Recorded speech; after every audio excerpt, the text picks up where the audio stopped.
ആലോക്യമാധർമുഖ ആധരേണ തന്യം വിബന്ധം സരസീരുഹാക്ഷം സചിന്മയം ദേവമനന്തരൂപം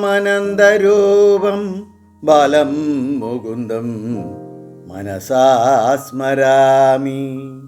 യുധിഷ്ഠിര, തത്വങ്ങളൊന്നും അറിയാണ്ട് ലോകം അങ്ങനെ അന്ധമായിട്ട് പോയിക്കൊണ്ടിരിക്കുകയാണ്. ജന്മസാഫല്യവും ആത്മസാക്ഷാത്കാരവും കൈവല്യപ്രാപ്തിക്കുള്ളതാണ് എന്ന് ധരിക്കുന്നവർ തന്നെ വളരെ ചുരുക്കമായിരിക്കണം.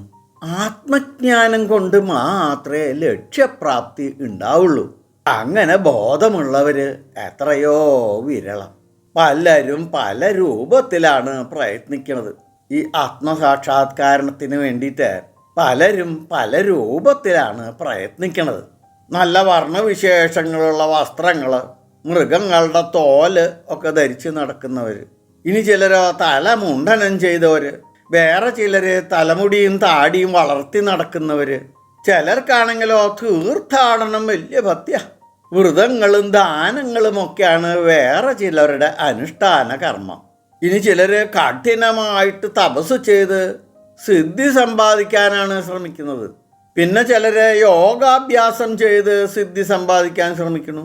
മരത്തിൻ്റെ മുകളിൽ താമസിക്കണു, മുള്ളുള്ള ചെരുപ്പിട്ട് നടക്കുക, വെള്ളത്തിൽ മുങ്ങിക്കിടക്കുക, ആഹാരം നിശേഷം ഉപേക്ഷിച്ച് ജീവിക്കുക, ഊമയായിട്ട് ജീവിക്കുക, മൗനിയായിട്ടിരിക്കുക, എപ്പോഴും ജപിച്ചുകൊണ്ടിരിക്കുക, പലതും വായിച്ച് പഠിക്കുക, പഠിക്കാണ്ടും ഇരിക്കുക, വൈരാഗ്യത്തിൻ്റെ പേരിൽ ഒന്നും ചെയ്യാണ്ടിരിക്കുക, സ്വയം സിദ്ധനാണെന്ന് അഭിമാനിച്ച് അതെല്ലാവരോടും പറഞ്ഞുകൊണ്ട് നടക്കുക.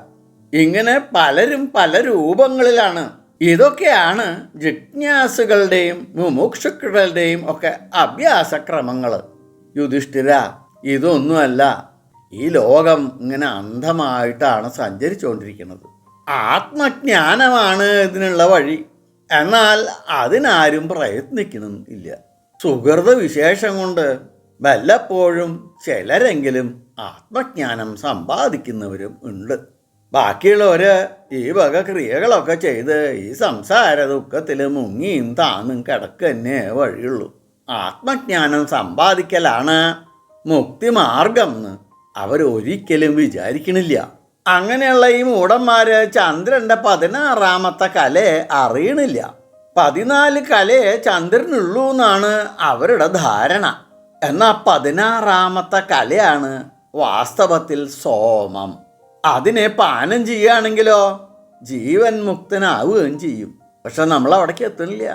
15 കല മാത്രമേ അറിയാൻ ശ്രമിക്കുന്നുള്ളൂ.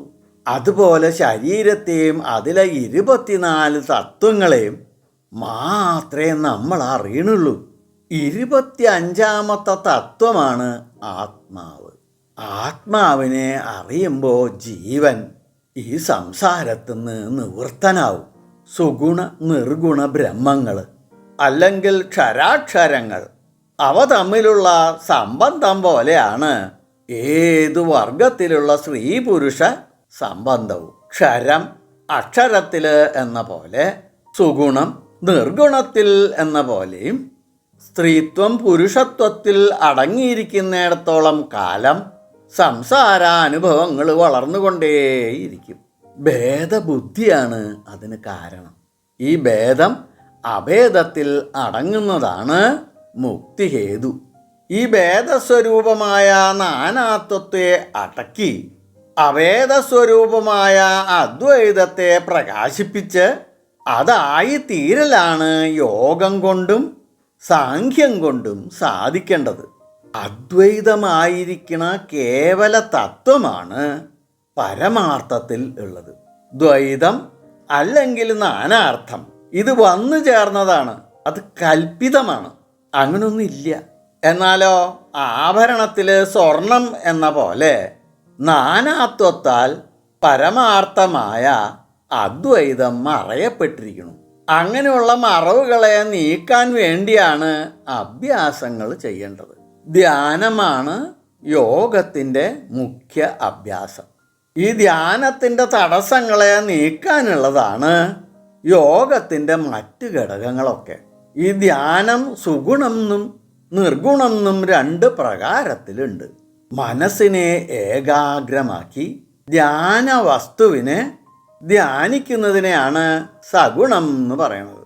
പ്രാണായാമം കൊണ്ട് കരണങ്ങളെ മുഴുവൻ നിശ്ചലമാക്കി തീർക്കുന്നതാണ് നിർഗുണ ധ്യാനം. 2 പ്രകാരത്തിലുള്ള ധ്യാനത്തിനും ഇന്ദ്രിയജയവും തീവ്ര വൈരാഗ്യവും ആവശ്യമാണ്.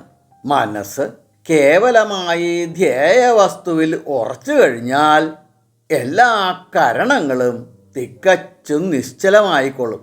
ശരീരോ ശില പോലെ ഉറച്ച് നിശ്ചലമായി തീരും. കാറ്റില്ലാത്ത സ്ഥലത്ത് നിശ്ചലമായി വിളങ്ങുന്ന ദീപനാളം പോലെ അങ്ങനെ ആത്മാനുഭൂതി ഉണ്ടാവും.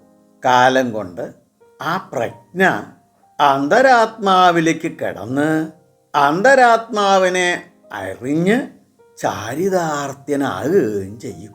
ഈ രൂപത്തിലല്ലെങ്കിൽ മറ്റൊരു പ്രകാരത്തിലുള്ള സാഖ്യത്തിൽ കൂടിയും തത്വസാക്ഷാത്കാരം സാധിക്കും.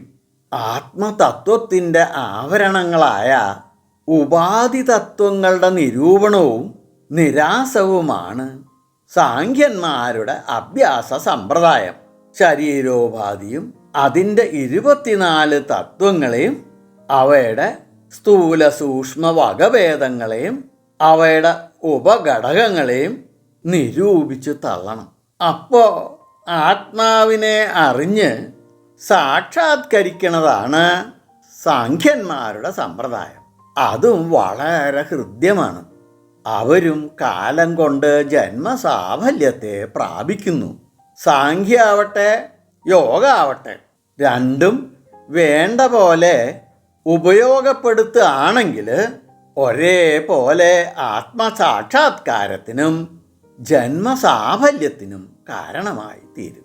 അതുകൊണ്ട് യുധിഷ്ഠിര, സാഖ്യന്മാരുടെ സമ്പ്രദായവും യോഗികളുടെ സമ്പ്രദായം രണ്ടും ആത്മസാക്ഷാത്കാരത്തിനും ജന്മസാഫല്യത്തിനും കാരണമായി തീരും എന്ന് പറഞ്ഞ് പിതാമഹൻ തൽക്കാലം ഉപസംഹരിച്ചു. എല്ലാവർക്കും ഭഗവാന്റെ എല്ലാ അനുഗ്രഹ ആശിസ്സുകളും എപ്പോഴും ഉണ്ടാവണേ എന്ന് പ്രാർത്ഥിച്ചുകൊണ്ട് ലോക സമസ്ത സുഖിനോ ഭവന്തു.